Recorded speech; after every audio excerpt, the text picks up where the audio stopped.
ನಮಸ್ಕಾರ ಸ್ನೇಹಿತರೆ. ನಮ್ಮ ಕೆಪಿಎಸ್ ಕನ್ನಡ ಪಾಠಶಾಲೆ ಚಾನೆಲ್ಗೆ ಸ್ವಾಗತ. ಮಾತೃಭಾಷೆ ಕನ್ನಡ ಅಲ್ಲದೇ ಇರುವ ಮಕ್ಕಳಿಗೆ ಸುಲಭವಾಗಿ ಕನ್ನಡ ಕಲಿಸುವ ನಮ್ಮ ಈ ಪ್ರಯತ್ನಕ್ಕೆ ನಿಮ್ಮ ಪ್ರೋತ್ಸಾಹ ಇರಲಿ. ಚಾನೆಲ್ ಅನ್ನು ಲೈಕ್ ಮಾಡಿ, ಇತರ ವಿದ್ಯಾರ್ಥಿಗಳೊಂದಿಗೆ ಶೇರ್, ಸಬ್ಸ್ಕ್ರೈಬ್ ಮಾಡಿಕೊಳ್ಳಿ. Hello friends, welcome to our KPS channel. This is a channel to teach Kannada in an easy way to children whose mother tongue is not Kannada. Please encourage us, like the channel, share with other students and subscribe our channel. ಇವತ್ತು ನಾನು ಆಯ್ಕೆ ಮಾಡಿಕೊಂಡಿರೋದು 6ನೇ ತರಗತಿ ಮಕ್ಕಳಿಗೋಸ್ಕರ ಒಂದು ಪಾಠ. ಪಾಠ 1, ದೊಡ್ಡವರ ದಾರಿ. Today I have selected a lesson for 6th standard students. Lesson number 1, ದೊಡ್ಡವರ ದಾರಿ. ದೊಡ್ಡವರ ದಾರಿ means a pathway of elder people. Doctor Rajendra Prasad. Doctor Rajendra ಪ್ರಸಾದರು ಭಾರತದ ಪ್ರಥಮ ರಾಷ್ಟ್ರಪತಿಗಳು. ಅತ್ಯಂತ ಉನ್ನತ ಸ್ಥಾನಕ್ಕೇರಿದರು, ಸರಳ ಜೀವನ ನಡೆಸಿದವರು. ಜನಕ ಮಹಾರಾಜನಂತೆ ಅವರದು ಋಷಿ ಸದೃಶ ಜೀವನ. ಅವರು ಕೋಪವನ್ನು ಹತ್ತಿಕ್ಕಬಲ್ಲವರಾಗಿದ್ದರು. ಬಾಳಿನಲ್ಲಿ ಶಿಸ್ತು, ಸಂಯಮ, ಸಮಯ ಪಾಲನೆ ಇವುಗಳಿಗೆ ಭಾರಿ ಮಹತ್ವ ನೀಡುತ್ತಿದ್ದರು. ತಾವು ಜನರ ಸೇವಕ ಎಂದು ಹೇಳಿಕೊಳ್ಳುತ್ತಿದ್ದರು. Doctor Rajendra Prasad, he was the first president of India. Even though he reached the topmost chair of our country, he led a very simple life. Just like the king, Janaka Maharaja, he is the king of Mithila. He was the father of Sita Devi. Just like him, he was leading a very simple life. Rishi Sadrusha Jivana, like how saints and sage will life. Like that, Rajendra Prasad used to lead a very humble life. ಅವರು ಕೋಪವನ್ನು ಹತ್ತಿಕ್ಕಬಲ್ಲವರಾಗಿದ್ದರು. He was able to withhold his anger. He was able to control his anger. ಬಾಳಿನಲ್ಲಿ ಶಿಸ್ತು, ಸಂಯಮ, ಸಮಯ ಪಾಲನೆ ಇವುಗಳಿಗೆ ಭಾರಿ ಮಹತ್ವ ನೀಡುತ್ತಿದ್ದರು. He used to give much importance for the discipline and the patience and punctuality in his life. ತಾವು ಜನರ ಸೇವಕ ಎಂದು ಹೇಳಿಕೊಳ್ಳುತ್ತಿದ್ದರು. He used to tell that I am the servant of the public. ಜನರ ಸೇವಕ, I am a public servant. ಒಂದು ದಿನ ಕಚೇರಿಯ ಕೆಲಸ ಮುಗಿಸಿ ರಾಜೇಂದ್ರ ಪ್ರಸಾದರು ಮನೆಗೆ ಬಂದಾಗ ಅವರ ಒಂದು ಪುಸ್ತಕದ ಹಲವು ಪುಟಗಳು ಅಲ್ಲಲ್ಲಿ ಚೆಲ್ಲಾಪಿಲ್ಲಿಯಾಗಿ ಹರಿದು ಬಿದ್ದಿರುವುದನ್ನು ನೋಡಿದರು. ಇದೆಲ್ಲ ಮಕ್ಕಳ ಕೆಲಸ ಎಂಬುದು ಅವರಿಗೆ ಹೊಳೆಯಲು ಹೆಚ್ಚು ವೇಳೆ ಬೇಕಾಗಲಿಲ್ಲ. ಮಕ್ಕಳಿಗೆ ತಮ್ಮ ತಪ್ಪಿನ ಅರಿವಾಗಬೇಕು ಎಂದೆನಿಸಿತು. ಆದರೆ ಆ ಮಕ್ಕಳನ್ನು ಅಪರಾಧಿಗಳನ್ನಾಗಿಸಲು ಅವರ ಮನ ಒಪ್ಪಲಿಲ್ಲ. ಒಂದು ಉಪಾಯ ಹೂಡಿದರು. One day he came back from his office. When he came back to home, he saw that some of the pages from his book have been torn off and it has been scattered everywhere. He understood that it is the work of children. Then he wanted the children to know, or the children should realize their mistake. He did not want the children to feel that they are the culprits or ಅವರು ಅಪರಾಧಿಗಳು. So he never wanted to do that with the children. So he made one trick. What is that? Let us see. ಪ್ರಸಾದರು ಮುಖ ಕೈಕಾಲು ತೊಳೆದು ಬಂದರು. ನಿಧಾನವಾಗಿ ಕೋಣೆಯಲ್ಲಿ ಹರಿದು ಬಿದ್ದಿದ್ದ ಪುಸ್ತಕದ ಪುಟಗಳನ್ನು ಒಂದೊಂದಾಗಿ ಎತ್ತಿ ಮೇಜಿನ ಮೇಲಿಟ್ಟರು. ಬಳಿಕ ಮಕ್ಕಳನ್ನೆಲ್ಲ ಬಳಿಗೆ ಕರೆದರು. ಮಕ್ಕಳು ಓಡೋಡಿ ಬಂದರು. ರಾಜೇಂದ್ರ ಪ್ರಸಾದರು, ಮಕ್ಕಳೇ ನೋಡಿ, ಇಲ್ಲಿ ಎಷ್ಟೊಂದು ಕಾಗದಗಳು ಹರಿದು ಹೋಗಿವೆ. ಇವೆಲ್ಲ ಪುಸ್ತಕದ ಪುಟಗಳು. ನಿಮ್ಮಲ್ಲಿ ಯಾರು ಯಾರು ಎಷ್ಟೆಷ್ಟು ಪುಟಗಳನ್ನು ಹರಿದಿದ್ದೀರೋ ಅವರಿಗೆ ಆ ಪುಟಗಳ ಸಂಖ್ಯೆಗೆ ಅನುಗುಣವಾಗಿ ಕಾಸು ಕೊಡುತ್ತೇನೆ, ಆಗಬಹುದೇ ಎಂದರು. So he went to the fresh room. Then after freshing up himself, he came back. Slowly he collected all the papers which were torn and scattered here and there, and he arranged them on the table. Then he called all the children. The children ran and came. Then Rajendra Prasad told, look children, so many papers have been torn off now. All these papers are from this book. So among yourself, who has torn the pages? How many pages you have torn?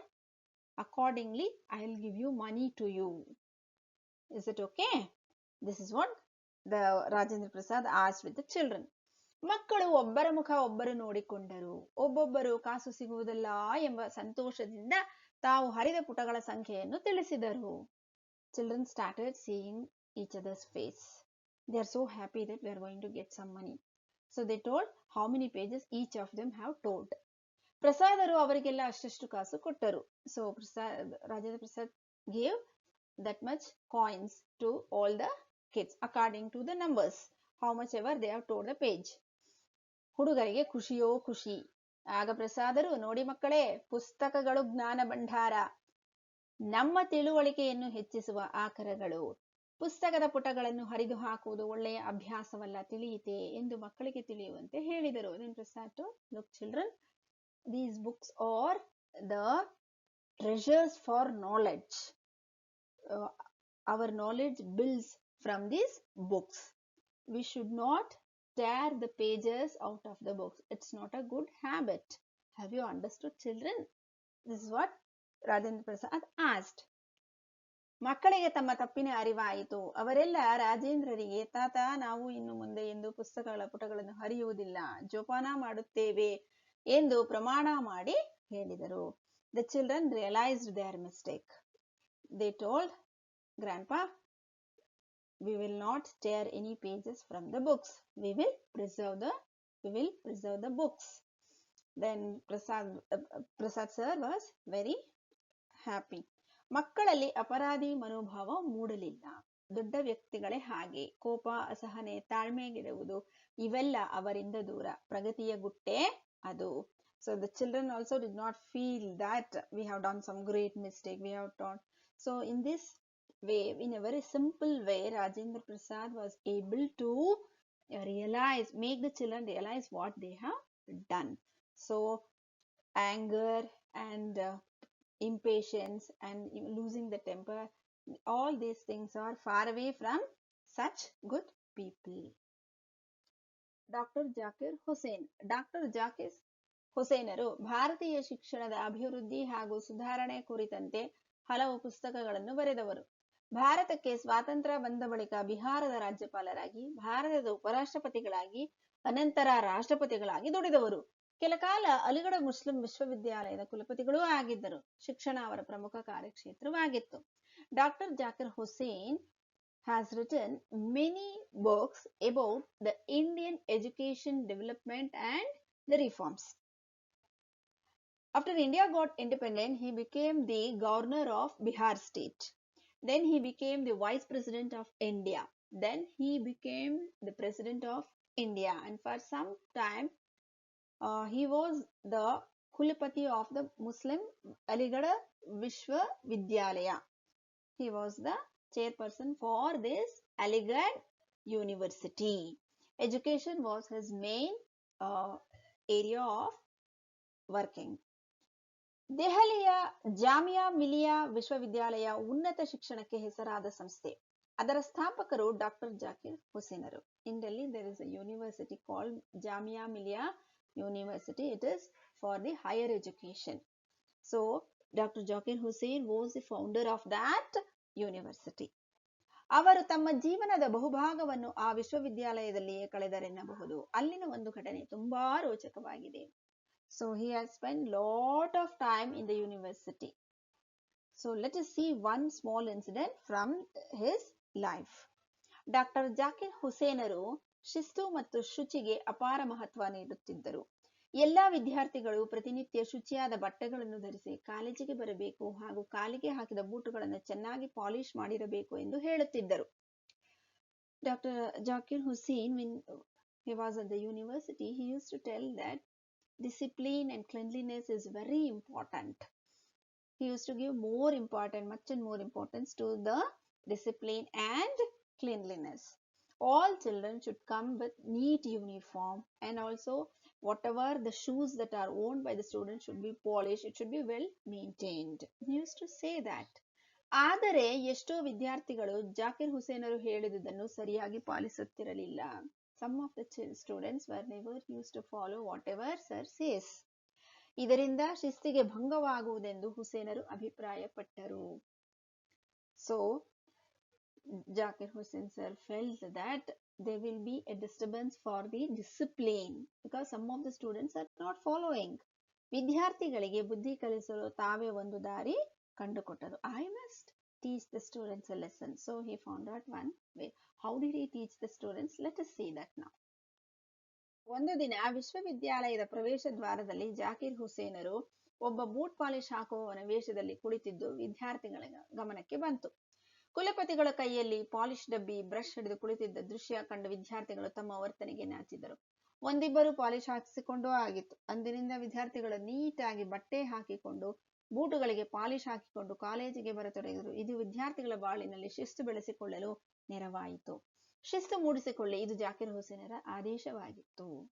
One day, near the entrance of the university, Zakir Hussain sir was sitting like a boot polishing boy, catching the brush and the polish box, and he was sitting near the entrance of the university. Some of the students observed this, and already some 2 students have already put polish also without knowing that he is the Zakir Hussain sir. From that day onwards, students learnt a lesson. They started coming to the university in a neat dressed way and also polished shoes. So this made the students to develop discipline among themselves. And shistu moodisikolli, develop discipline among yourselves. This was the order passed by Zakir Hussain sir.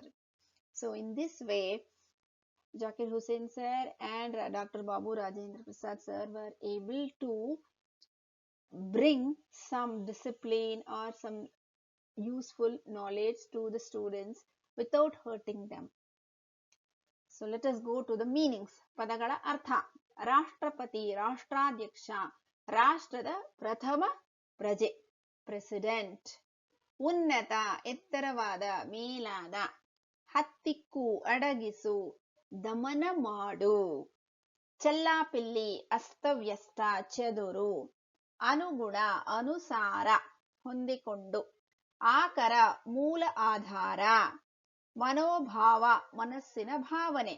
ದೌರ್ಬಲ್ಯ, ಬಲಹೀನತೆ, ಚಾಪಲ್ಯ. ಭಂಗ, ಸೋಲು, ವೈಫಲ್ಯ. ವರ್ತನೆ, ನಡತೆ, ರೀತಿ. ಆದೇಶ, ಆಜ್ಞೆ, ಅಪ್ಪಣೆ. ಸದೃಶ, ಹೋಲುವ, ಸಾಟಿಯಾದ. ಸಂಯಮ, ಹತೋಟಿ, ನಿಯಂತ್ರಣ. ಅಪರಾಧಿ, ತಪ್ಪು ಮಾಡಿದವನು. ಭಂಡಾರ, ಬೊಕ್ಕಸ, ಖಜಾನೆ. ಜೋಪಾನ, ರಕ್ಷಣೆ, ಜತನ. ಪ್ರಗತಿ, ಮುನ್ನಡೆ, ಅಭಿವೃದ್ಧಿ.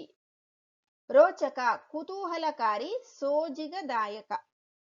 ಪ್ರವೇಶ ದ್ವಾರ, ಒಳಹೋಗುವ ಮುಖ್ಯ ಬಾಗಿಲು. ನೀಟಾಗಿ, ಅಂದವಾಗಿ, ಸೊಗಸಾಗಿ. ವಿವರ ತಿಳಿಯಿರಿ. ಜನಕ ಮಹಾರಾಜ, ಮಿಥಿಲೆಯ ರಾಜ, ಸೀತೆಯ ತಂದೆ.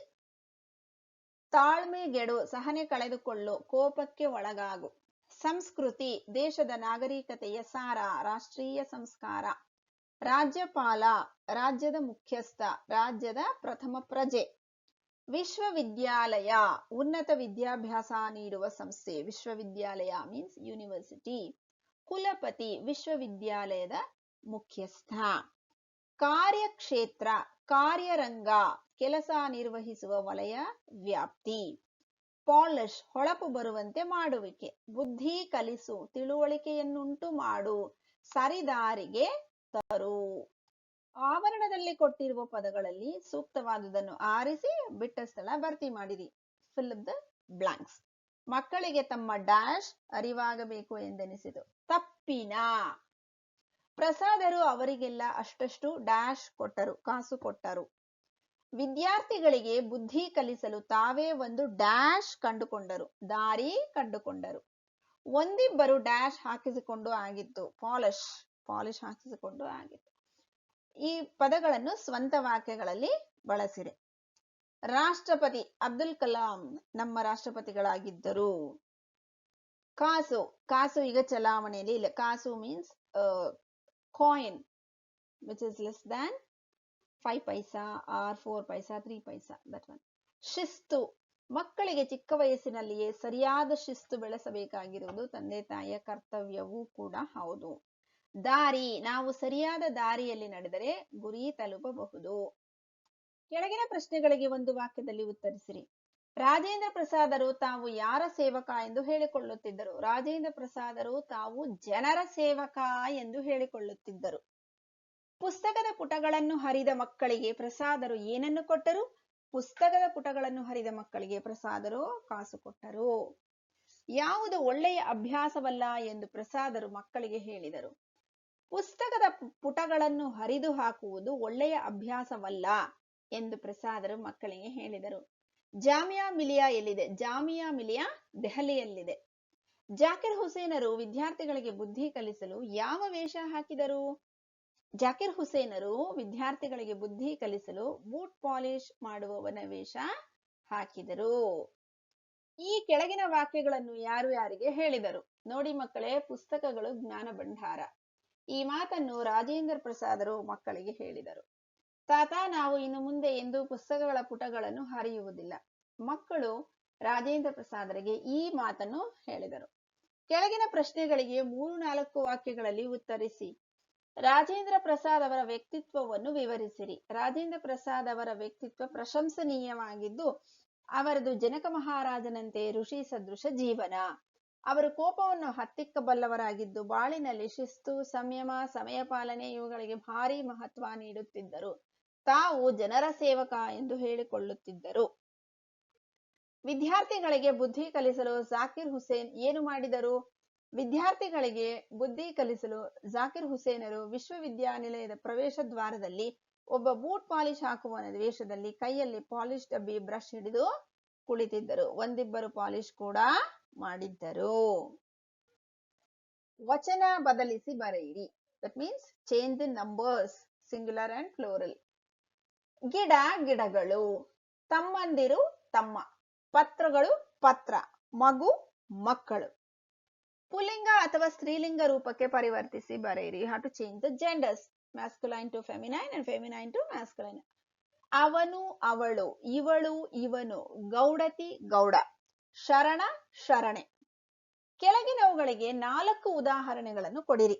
So give examples for the following. Any 4 examples you can give. ಅನ್ವರ್ಥನಾಮ, ರೂಢನಾಮ and ಅಂಕಿತನಾಮ. ಅನ್ವರ್ಥನಾಮ, according to the job what they do, that word what we use is called ಅನ್ವರ್ಥನಾಮ.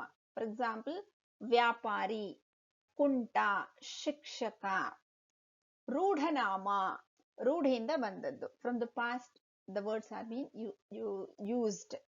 ನದಿಗಳು, ದೇಶ, ಪರ್ವತ, ಶಾಲೆ. ಅಂಕಿತನಾಮ, ಅಂಕಿತನಾಮ means it shows some name. Kudala Sangama Deva, Purandara Vittala, Shri Chennamallikarjuna, ಶಾಂತಿ ಪ್ರಿಯ. ಇವೆಲ್ಲ ಅಂಕಿತನಾಮಗಳು. So children, practice this lesson. Once again we shall meet this in the next class. ಇಲ್ಲಿಗೆ ಈ ಪಾಠ ಮುಗಿದಿದೆ. ಮತ್ತೆ ಮುಂದಿನ ತರಗತಿನಲ್ಲಿ ಭೇಟಿ ಮಾಡೋಣ. Thank you children.